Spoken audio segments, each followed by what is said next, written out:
How do you break the habit of overtrading? You're trained, you have a plan, and you're about to trade that plan. And before you know it, you get into the heat, and you're sitting there, and all those best laid plans just get sucked down the vortex. How does that happen? And suddenly you're overtrading, you're taking trades that you don't need to be in. You all of a sudden you're no longer in that calm, disciplined state of mind. You're all over the place, and you've lost your stuff. The damage report's there, okay? How do you go about doing that? What just happened? Let's take a look at it first from what happens on a work level. Most people coming into trading literally have been taught that what you really want to be doing is taking action. You've got to be trading to be trading. They will have come in from businesses and corporate life where, taking action, doing something, making something happen really worked. It allowed them to grow. It allowed them to win. It allowed them to become who they could be in that environment. The problem is that doesn't work in trading. What works in trading is something completely different. But first, let's go back to this. You come to this moment of where you really have learned that taking action, making things happen, does in fact produce positive results. What the brain does when it sees that is it says, oh, what a successful solution in the short term for results, for survival. And it will literally glue it in. It will give you a burst of dopamine, okay? Dopamine, the closest equivalent we can talk about is cocaine. And you get this enormous reward that takes the brain and says, oh, I like that. I am going to habituate that. And before you know it, you have a great habituation for literally saying, okay, when I see that, I need to be trading, I need to be doing something, I need to be taking action in order to be able to control the outcome. Make things happen. That's how the pattern gets set up. Suddenly what happens is you're a stalker, or you're a person who has a bias to chase trades. So you get in and you say, well, I'm sitting here, I'm bored. No dopamine there. Okay? The brain's saying, I'm bored, you need to be doing something. This is not how you produce success. So what it does is all of a sudden you start getting this urgency to act, to make things happen. Before you know it, dopamine and testosterone are running through your blood. You don't have the ability of making good, rational decisions about risk. That's the testosterone. And you want to feel good. You want to feel that rush. Okay? There's the ticket right there. That habituates. It's been very successful. It's a successful behavior, and you're kind of stuck in there. It's a habit. It's a trait. Then you go to trading. That doesn't work anymore.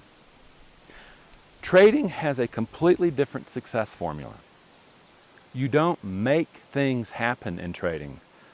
What happens is instead of the urgency to act, to make things happen, what you develop is the urgency to be patient. Okay?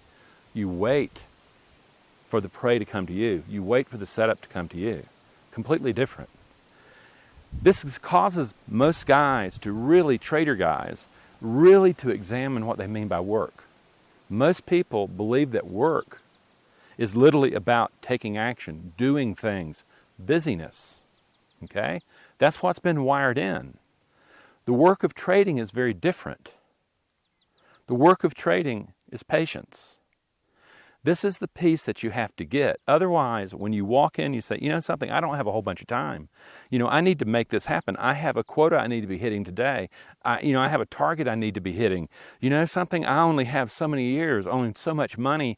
I need to be doing something. There's an urgency here. I have to make this happen. Wrong. You walk into that arena of trading like that, and you are going to blow up accounts. You're going to bleed your account. The training is very simple. You begin to go, okay, what I see is I see myself.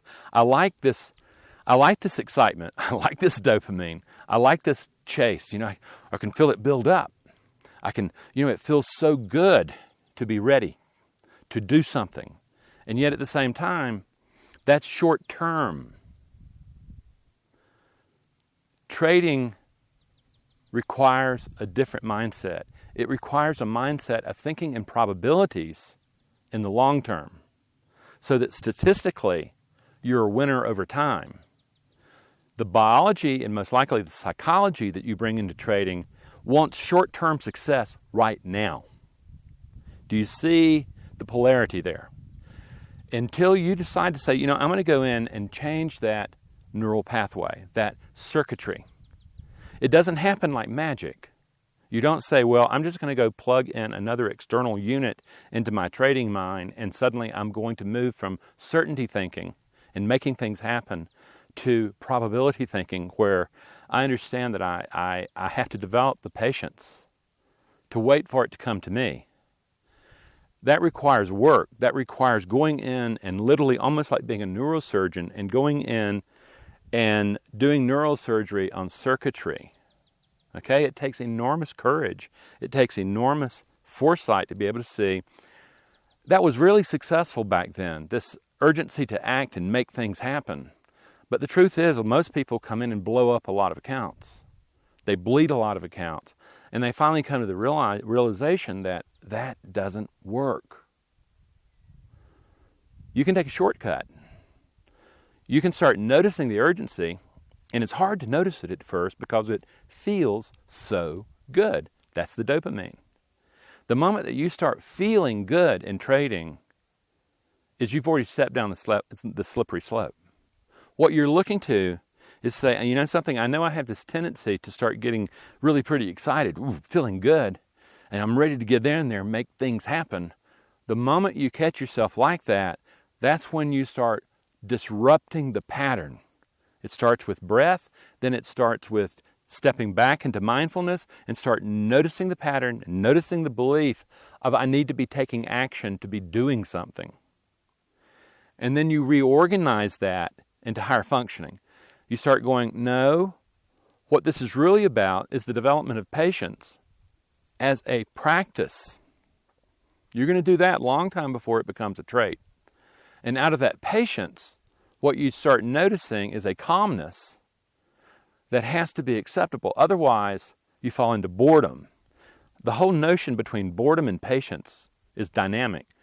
If you're trading and are experiencing boredom, you can be sure that your mind has urgency to act and chase trading mentality. If that happens, you need to look and say, what is this belief system that's showing up in my mind that is polluting my ability to interpret data very well? And you're going to see the need for instant success.